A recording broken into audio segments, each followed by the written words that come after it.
falar mais um pouco de FinOps. Claro. Que eu acho um assunto super bacana, que não é só olhar a fatura da AWS, né, ou de qualquer outro. Gente, a AWS é nuvem, tá bom? Market share, todo mundo entende.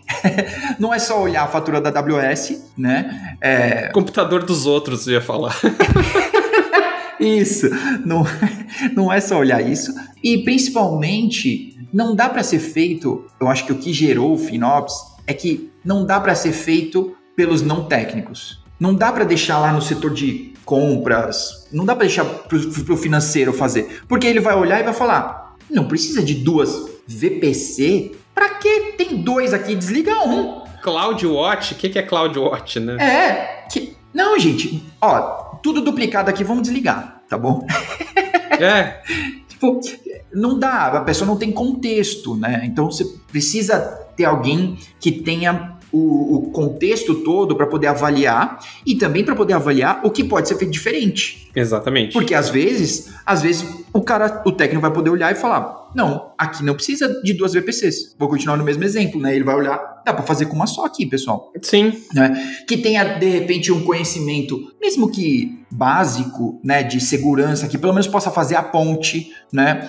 Que pode entender com o time de arquitetura. Talvez esse cara é eu não sei se é o líder de plataforma, mas de repente pode estar próximo dele ou dela, dessa pessoa, mas que entenda o contexto. Acho que o contexto é tudo ali no FinOps, né? E que talvez até tenha uma pergunta na sua experiência com FinOps, assim, se você já tem ou alguma pesquisa. Nas minhas últimas pesquisas, eu não conheci ninguém que estivesse fazendo FinOps e que já possua uma ferramenta que não seja própria, que ele não tenha juntado, que não seja um Lego, que ele juntou um monte de coisa que ele já tinha e tipo, não, eu tenho esse relatório aqui, mas por detrás é outro Kubernetes que ele criou, de tanta peça que ele tem.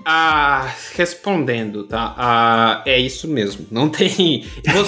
Você tem ferramentas de mercado, a AWS tem também de inteligência de custo, essas coisas, mas você tem que cavucar um pouco e você tem que descobrir, então, tipo, exige um conhecimento do cloud provider, porque se você entra na AWS, você tem um mundo dentro da AWS, né? Então, tipo, sim. Você tem N serviços, né? E não é um negócio simples. Até hoje eu apanho com relação a isso, assim. Então, tipo, o que a gente fazia, na empresa que eu trabalhava anteriormente, a gente fazia os relatórios jogando no Power BI do Google. A gente usava esse Power BI do Google, que eu esqueci o nome nesse exato momento, assim, mas o que a gente fazia? Rodava uma lambda que pegava os dados do Cost Explorer, jogava pro S3 e esse S3 fazer uma integração com o GCS, e o GCS, o Power BI do Google ia lá e alimentava, aí dava pra fazer os gráficos e tudo certinho. Porque o Cost Explorer é uma ferramenta legal, eu gosto do Cost Explorer, só que ela exige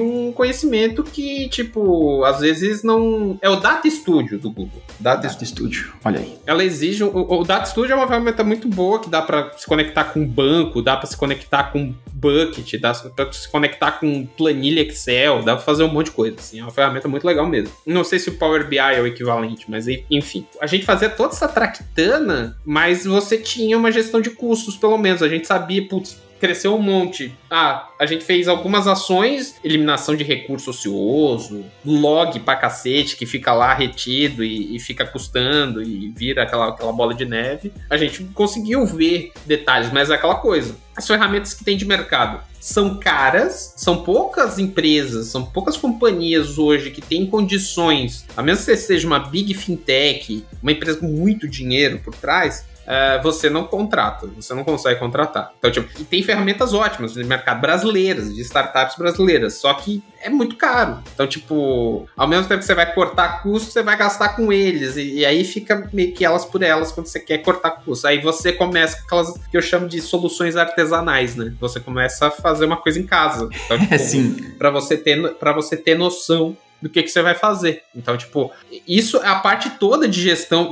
E, obviamente, chega um ponto que você perde o controle do que está rodando dentro da tua cloud. Porque é tanto serviço, é tanta lambda, é um monte de log, é um monte de coisa que, cara, você... E vários times diferentes, etc. E vários times de desenvolvimento. Começou a ter mais de um time, descaralha o rolê todo, entendeu?